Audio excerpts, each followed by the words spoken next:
అది ఊలగొడతాడు స్టూడియో. మళ్ళీ నాగార్జున మంచోడు, నాగార్జున హీరో అంటుండు, నాగార్జున అమ్ములుకుంటుండు. ఇదేందయ్యా నువ్వు?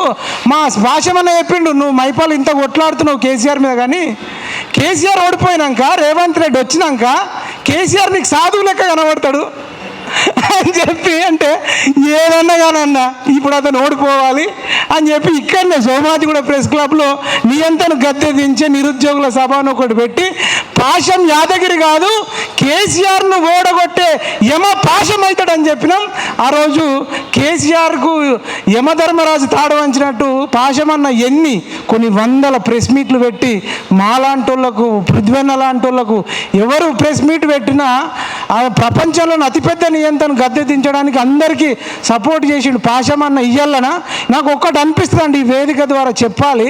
మనం గద్దరన్నను, జాదవ్ సార్ను, ఇంకా కాళోజీ, లేకపోతే ఇంకా మన కొండ లక్ష్మణ్ బాపూజీని, ఇట్లా ముచ్చర్ల సత్యనారాయణ సార్ను, ఇట్లా అనేక మందిని మనం కొలుచుకుంటాం, మారోజీ వీరన్నను, బెల్ లలితక్కను.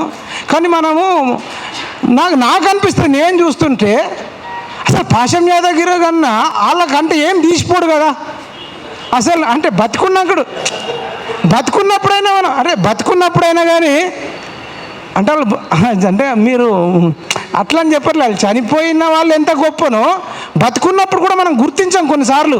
మనిషి మన మధ్యలో ఉన్నప్పుడు ఎవడు గుర్తించాడు, లేనప్పుడు గుర్తించినా లాభం ఏందన్నట్టు ఒక్కొక్కసారి అనిపిస్తుంది. కాబట్టి ఈ అవకాశం వచ్చింది కాబట్టి మనం పాశమన్న ఎంత పెద్ద లెజెండరీ, అసలు ఎంత పెద్ద గొప్ప వ్యక్తిని అసలు ఈ గవర్నమెంట్లు అంటే కేసీఆర్ అయితే మొత్తంగా పట్టించుకోలే. మొన్న రేవంత్ రెడ్డి అన్నను కూల్ చేద్దాం అనుకున్నాడు, కానీ ఆ లోపల ఫైర్ తగ్గదు, ఆ ఫైర్ అట్లనే ఉంటుంది, లోపల ఒరిజినల్ అంతే ఉంటుంది. నిజంగా ఆయన ఏదో అనుకున్నా కానీ పాశమన్న ఇలా గద్దర్ అవార్డు మీద మాట్లాడడానికి ఒక్కటే కాదు, మన ఆల్రెడీ డిఫరెంట్ ఛానళ్ళ మీద కడిగి పడేస్తుండు. పాశమన్నను ఎవడు కొనలేడు. మీరు ఒకవేళ ప్రభుత్వం అది రేవంత్ రెడ్డి ఇచ్చినట్టు కాదు, ఆ అవార్డు ప్రభుత్వం అంటే ప్రజలు ఇచ్చింది. దాంట్లో ఎవరికన్నా న్యాయం చేసిర్రు ఒక కరెక్ట్ అవార్డు అంటే ఒక పాశమన్నకి తప్ప ఇంకొకరిద్దరు ఉండొచ్చు. కానీ మాకు గోరెడ్డి వెంకన్నకి ఇవ్వడం కానీ, లేదంటే ఇంకొక కొద్దిమందికి పేర్లు చెప్తే బాధపడతారేమో, కానీ ఎందుకు గోరెడ్డి వెంకన్న పేరు చెప్తున్నంటే బీఆర్ఎస్లో ఎమ్మెల్సీ ఉన్నాడు, డల్లాస్లో కేసీఆర్ గొప్పడు అంటుడు. కేసీఆర్ గొప్పనటువంటి నువ్వు అవార్డు ఇస్తావా?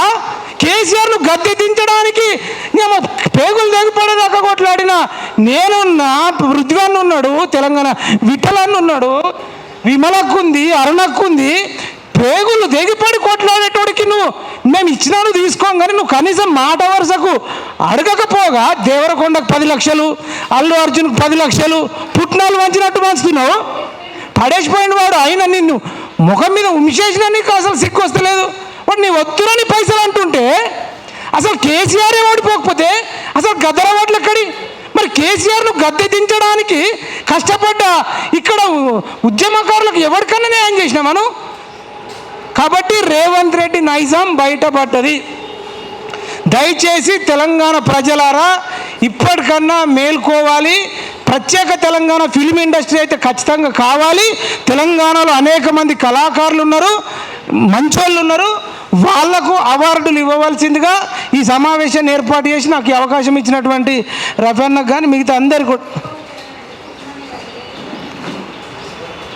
మీరు చెప్పొద్దురా నాకు ఆ టైం తక్కువ ఉందని మీరు మాట్లాడుతున్నా. నేను ఈ రకంగా అందరినీ వంచిండు రేవంత్ రెడ్డి. మనం అంటున్నాం ఆంధ్రోళ్ళకే అవార్డులు ఇచ్చిండు, తెలంగాణ వాళ్ళకి ఇయ్యాలి అంటున్నాం కదా. ఆయన సొంత కడుపున పుట్టిన కూతుర్నే ఆంధ్ర ఆయనకి ఇచ్చి పెళ్లి చేసిండు రేవంత్ రెడ్డి. ఇక అవార్డులు మనకి ఇస్తాడా? మనం ఇంకా తేలుకోవాలా, లేకపోతే మొత్తం అమ్మేస్తాడు. కాబట్టి దయచేసి రేవంత్ రెడ్డి చేస్తున్న అరాచకాల మీద అందరూ కొట్లాడాల్సిందిగా, గద్దరన్నను అవమానిస్తున్న రేవంత్ రెడ్డి మీద కొట్లాడాల్సిందిగా మీ అందరికి విజ్ఞప్తి చేస్తున్నా. జై గద్దరన్న, జై తెలంగాణ.